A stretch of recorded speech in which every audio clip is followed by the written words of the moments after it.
Hello and welcome to the Space in Between podcast. I'm your host, Leigh Morgan. This podcast is for listeners who are fed up with the hyper-polarized nature of the world today and who crave spaces where current events can be discussed in constructive, enlightening, and delightful ways. Let's get started. Last year, I was working with a global leader and her team, and they were stuck. I mean, really stuck. They were trying to deal with a series of complex issues, and the tone in the room was pretty sour. Every conversation made the weight heavier, and I kept thinking about, gosh, how can I ask the right diagnostic question or have the right thing to say? And honestly, nothing was landing. And then I remembered something from graduate school in the late 90s, a changed methodology called appreciative inquiry developed by a guy named David Cooperrider. And here's the core idea. People and organizations move in the direction of where they focus their energy. Surface the strength and capacity that is already there, and something opens up. So instead of asking what's wrong here, I pivoted and I asked each person to do one simple thing. Answer this question. Think of a time when something felt so big and really hard to address, and you found a way to take one step forward anyway, and assume it's a team setting. So they took some time to collect their thoughts, and I asked each person to share their answer. And I'm telling you, when they reported out, the energy in the room shifted. I literally saw people sitting up straighter. There was more buoyancy. Their chests kind of puffed out a little bit. They were describing times of great teamwork, resiliency, and a lot of pride at getting through a really hard time. And that moment reminded me how we frame and relate to a challenge shapes so much about how we work through it. And normally I would ask another type of question. What's missing here? What do we need to fix? And this is a really common problem-solving approach in organizations and in society. And quite frankly, I've built a significant part of my career on being really good at that skill. And in metastable environments, diagnosing problems, executing tactics to fix things, it can be really helpful and honestly, sometimes really satisfying. But in today's polarized, low trust, fear-based environment, leading with a what's going wrong stance has some important limitations that we need to be aware of. It's limited because it holds the door open to assigning blame or deepening defensiveness. And we need to shut any door that leads to blame or defensiveness because that fuels polarization. Where I learned this the hard way was at my dad's kitchen table a few years ago. Now, my dad is amazing. I love him so much. And he is a chemical engineer. Super left brain. And yes, he is a total nerd. And I love that about him. A few years ago, I tried to out-logic him in a debate about government incentives for green energy projects. I had the data, the research, I had the right arguments, but my arguments fell completely on deaf ears. And he was equally sure that he had the right take on things. Free markets, not government intervention, takes care of everything. Well, here's what I missed. We never talked about what was underneath our positions. We weren't actually arguing about green energy anything. We were talking past each other's fears. His real concern was distrust of government.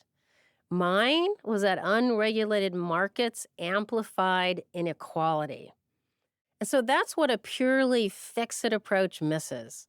It can help us deal with surface positions while the real conversation never happens. We need something that can honor complexity, honor strong convictions, bridge divides, without asking anyone to abandon who they are. And that's something, my friend, I call it the 3 R's. Remember, reframe, and reclaim. The first R, remember, is foundational. It basically says start with what's whole, not what's broken. And by that, I mean cultivating a mindset that seeks connection to ourselves and enables others to do the same. While polarization narrows our stories often to absolutes, to deficiencies and lack, remembering is the act of recovering what got buried under the fix it approach in the first place. It's a deliberate choice to ask something like, what else is true here? What capacity exists in this room that can be useful right now? And this is where appreciative inquiry is so useful. Instead of opening with what's broken, you ask what's already working. My friends in the nonprofit sector use something similar called an asset based community development framework, the ABCDs. It helps bring to light a community's inherent capabilities and strengths. So I've seen this approach shift rooms where the tension was thick enough to cut. The moment you change the question from what's wrong to what's already strong, well, people start talking to each other instead of past each other. It's really kind of remarkable. And this is a particularly potent tool for leaders whose actions and questions often set the tone for everyone else in the room. When a leader chooses to start from strength rather than deficit, it gives others permission to do the same. So, the last thing I'll say about remembering is that it's to be used thoughtfully, and it's important for each of us to do our own inner work. We need to remember our own capacity and our own wholeness. Because when we can do that, it's so much easier in seeing the wholeness and capacity of others. Remembering calls us back to ourselves, and in doing so, offers a potential for expansion and possibility. And it's also kind of fun. So, the second R, reframe.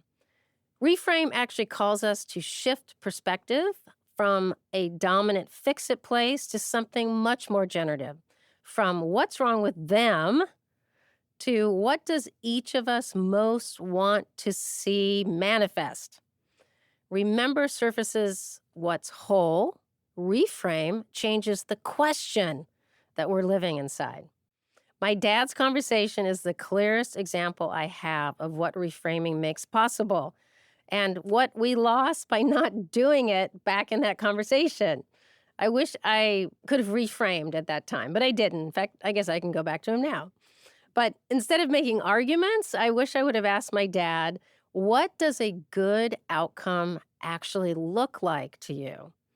And I think we would have found some shared ground or just some shared interests. We both care about economic fairness, and we both are concerned about climate change. At the surface, we just had different theories about how to get there. So that's what reframing does. It moves us from positions to the values and hopes underneath them. Shared aspirations are, after all, a great starting point for innovation, creativity, and connection. Cooper Ryder said it very simply. The question you ask determines the world you can build. That's profound. So changing the question your conversation is organized around is itself a strong and assertive leadership act. So a good question to ask if you're trying to reframe is what is trying to emerge here and what does it need from me? Boom. All right, now we're going to the last one, and I love this one. It's reclaim. Reclaim is about reestablishing the belief that you or I or anyone can still act and that it matters. Remember and reframe create the conditions. Reclaim is where we find our grounding and our agency. In late January and February 2025, to be honest, I was actually really struggling. There had been a string of policy changes announced by the new administration, and it was such a chaotic and upsetting time for many of us. And I knew from firsthand experience how U.S. foreign aid, as imperfect as it is or was, had improved the lives of tens of millions of people. And as I was watching that aid get cut just devastatingly cut. I knew it would cost many, many human lives. I felt mad. I also felt helpless, and I couldn't find my footing. Then I sat down to record a podcast with a remarkable woman named Lakshmi Karan. Lakshmi is one of the most grounded, positive people I know, and also one of the most clear-eyed. She's doing visionary work preparing, get this, for eventual human settlement on the moon, with an aim to ensure that when that happens, which it will, we don't repeat the inequity and environmental destruction we've created here on Earth. And during that conversation, I asked her, because this was on my mind and in my heart, how do you hold that long horizon? Because this isn't something that's going to happen soon, the work that she was manifesting. How do you hold that horizon and also bear witness to the suffering happening right here, right now on Earth? She didn't flinch. She said, in effect, first, I bear witness. I don't turn away. And while my work is very future-oriented, I make time to support organizations and people who are doing the daily work right now to help alleviate suffering. And she also said, and I think this was very profound, I also know that I'm doing work that is helping to lay a foundation for what comes next. And this is how my own unique gifts can contribute to future generations. And so hearing her in that moment, well, something really shifted. Not because the situation had changed. I was still really worried about what was happening in the world. But that exchange helped me remember and helped me reframe. And I reclaimed my passion for the podcast and why it was important. People need to hear this stuff. People like Lakshmi, like me, and like you. Reclaim our grounding. And I saw a path forward. Keep doing the podcast. Actually invest more in it, which I have been doing. Share my story as authentically as I can. And, like Lakshmi, never turn away. Always find something, however small, that I can do to help. So that's what Reclaim is. Not a grand gesture or perfect solutions. Finding the smallest action that reconnects ourselves to our agency and saying yes. The deepest cost of polarization is the erosion of yes. Reclaim starts when one person finds their ground. So a good question to ask for Reclaim is, where is my ground and am I standing on it? So those are the 3 R's. They build on each other, and the sequence actually matters. Remember creates the foundation.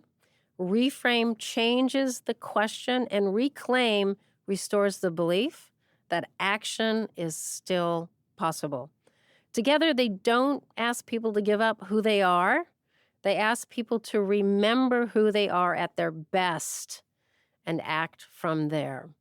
So, one last observation.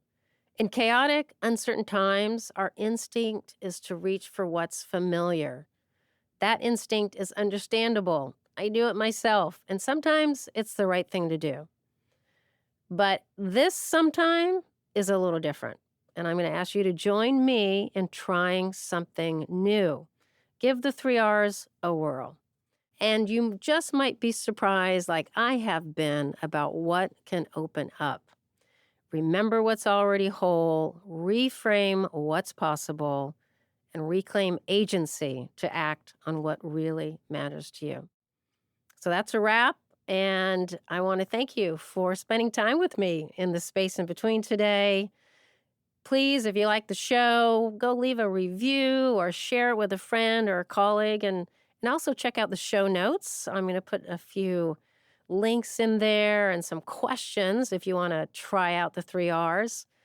I'll give you a little bit of a guidebook or roadmap about how to do it. So thanks again. Be sure to stay curious, kind, and open. Bye for now. I hope you enjoyed this episode of the Space in Between podcast. If you did, please hit the like button and leave a review wherever you listen to the show. And check out the spaceinbetween.com website, where you can also leave me a message. Take good care.